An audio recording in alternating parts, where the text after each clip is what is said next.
It's time for this week's challenge flag. You guys know how it goes. New York Post columnist Steve Serby reacts to NFL overreactions coming out of Week 16. Get him up on the board. There he goes there. He's got the flag ready like a true NFL referee, just ready to throw that flag. Serby, it's our last one for 2022. We got to go big on this one. You ready? I'm ready. All right, here we go. First one. The Vikings are a one-and-done team in the playoffs.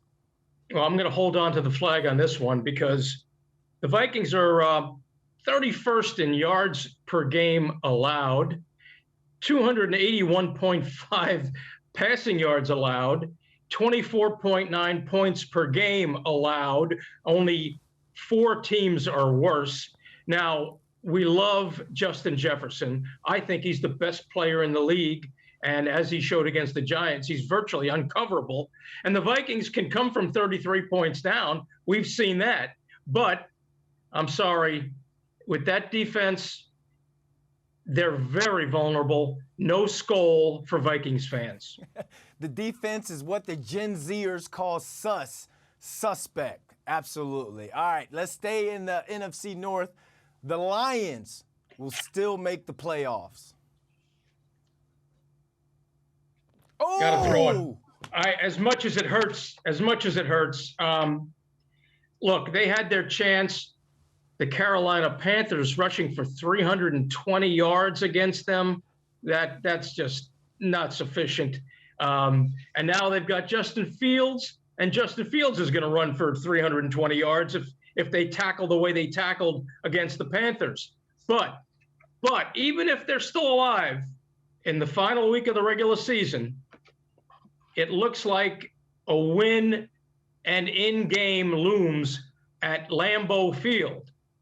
And that's not a good place to play when Aaron Rodgers is starting to pick up steam if the Packers are still alive.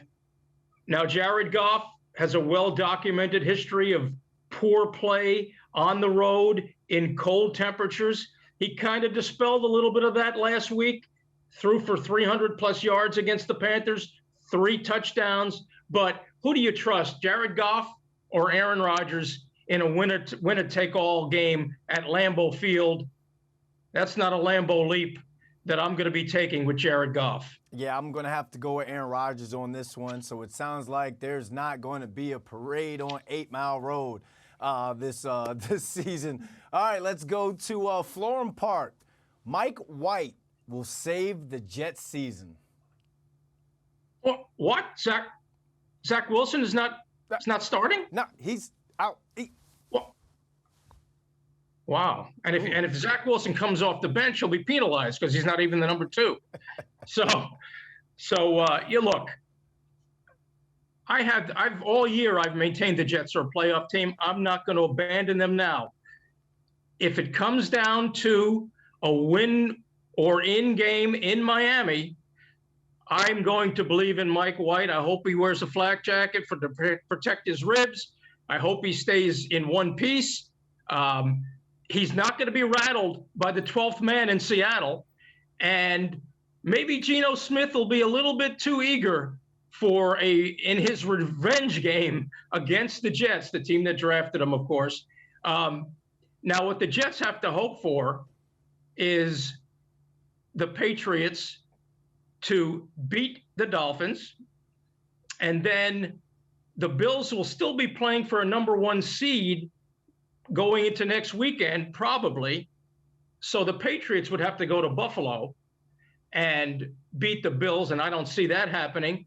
So if it's not a Jets versus Miami for it all, I still think it's going to come down to the Jets beating the Dolphins in Miami. Tua is struggling.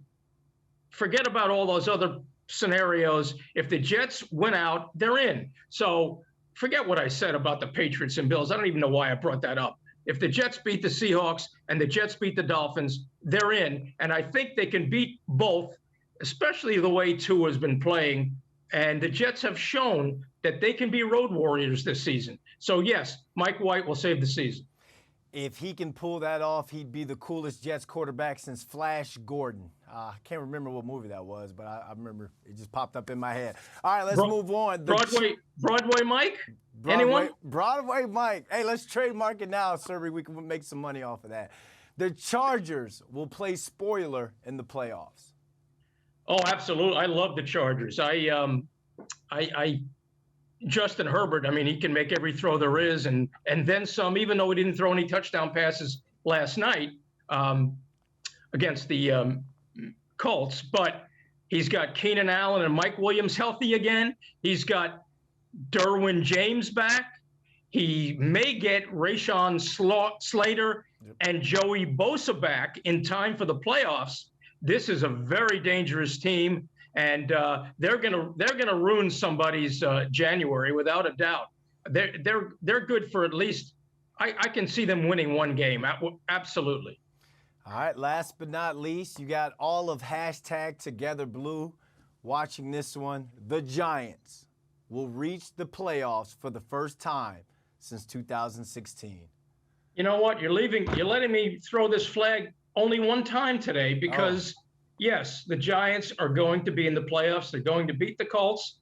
It's supposed to be a little bit showers, maybe. Doesn't matter. If Nick Foles is the quarterback, Kayvon Thibodeau and company will make life miserable for him. Adoree Jackson may be back. Daniel Jones has shown that you can win with Daniel Jones. And after all the misery that he and Saquon have endured over the years, I would love nothing better than to see them in the playoffs with Leonard Williams, who's never been in the playoffs after 8 years in the NFL. And Saquon wants everybody showing up loud on Sunday, on New Year's Day. Hangover or no hangover, Giant fans need to answer the bell. And what a party. It's time for a New Year's Day party. And the Giants will make the playoffs. Brian Dable, what a job he's done in his first year. And look, the Giants are probably a one-and-done team, but in this crazy NFL, who the hell knows? So I'm not throwing the flag on this one. Giants will make the playoffs. Wow, one flag today, Serby. I know. We were supposed to be NFL referees on this one. I need to. Next year, I'll come with the Thunder. Next year. Yeah, look, sometimes these games are over officiated too. So sometimes you got to keep the flag in your pocket. The fans don't come to see us, Brandon. They come to see the players. Let the players play. Happy New Year, Serby. Same to you, Brandon. Take care.